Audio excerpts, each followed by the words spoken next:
halamang rosal o gardenia. Ang halamang ito, mga kabayan, ay nakatutulong upang maiwasan ang pamamaga dahil ito ay merong anti-inflammation property.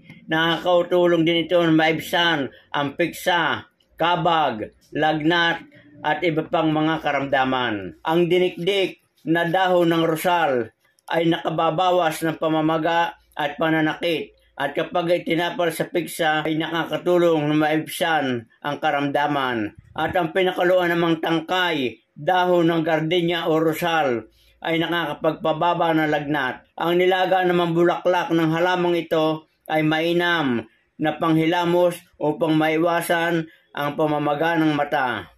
At ang ugat naman na pinatuyo sa araw ay nilalaga at pinaiinom bilang tsaa. Ang pinaglagaan ng ugat na pinatuyo ng halamang gardenia ay pinaiinom upang malunasan ang kabag at nakakapagpababa ng lagnat. Ang mga hindi pa nakakasubok ng pamamaraang ito ay mainam na sumangguni muna kayo sa ating pangangalagang pangkalusugan bago subukan ang herbal na ito.